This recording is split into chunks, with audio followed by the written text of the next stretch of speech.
Bonjour, nous vous souhaitons la bienvenue sur la chaîne YouTube de Ce que Christ a fait. La pensée d'aujourd'hui a été écrite par Nadia et elle s'intitule « Ne sous-estimons pas nos paroles ». Avez-vous déjà entendu des personnes dire ceci? Ce n'est pas ce que je voulais dire. Je l'ai dit, mais je ne le pensais pas vraiment. Je n'y arriverai jamais. C'est impossible. En effet, les paroles que nous sortons proviennent de pensées que nous avons acceptées et nourries. Faisons donc très attention à nos pensées, car c'est ce qui déterminera nos dires. Quelqu'un disait ceci: la pensée crée une action, l'action crée une habitude, l'habitude crée un caractère, et je rajouterai même, le caractère trace une destinée. Avec quoi nourrissez-vous vos pensées? Des paroles négatives, des pensées impures, des murmures, des critiques, et j'en passe. Nos pensées reflètent tout simplement l'état de notre cœur. Matthieu 12, verset 34 dira ceci: « Car c'est de l'abondance du cœur que la bouche parle. » Sachant cette vérité, il est primordial de porter une attention particulière à tout ce qui sort de notre bouche. Dieu créa l'univers par sa parole, et nous avons été créés à l'image de Dieu. Donc, nos paroles sont créatrices.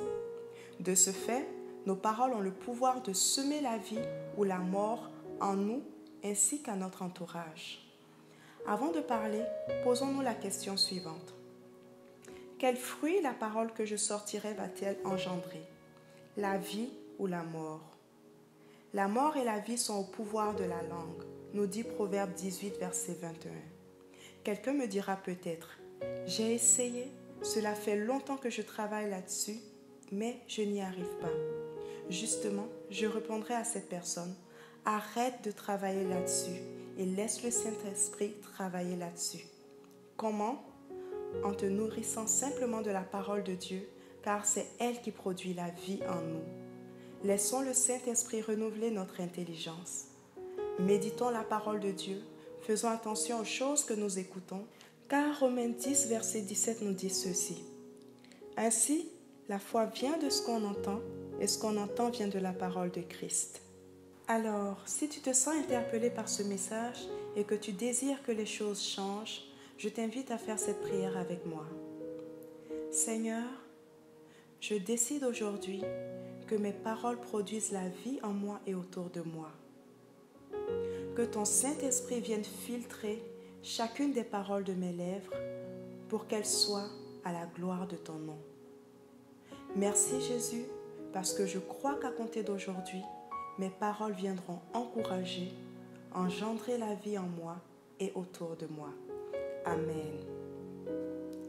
Si vous venez sur cette chaîne pour la première fois, je vous invite à vous abonner et vous recevrez chaque semaine des messages inspirants qui viendront vous accompagner dans votre marche chrétienne.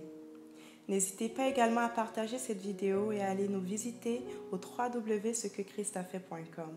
Pour toutes vos interrogations concernant la foi, vos témoignages de ce que Jésus a fait dans vos vies, si vous voulez écouter des témoignages de ce que Jésus a fait dans la vie des autres, et enfin, pour vos besoins de prière, nous vous donnons rendez-vous sur notre site web dans l'onglet témoignages pour nous partager votre témoignage ou écouter d'autres témoignages, et dans l'onglet tour de prière pour vos sujets de prière et vos questions.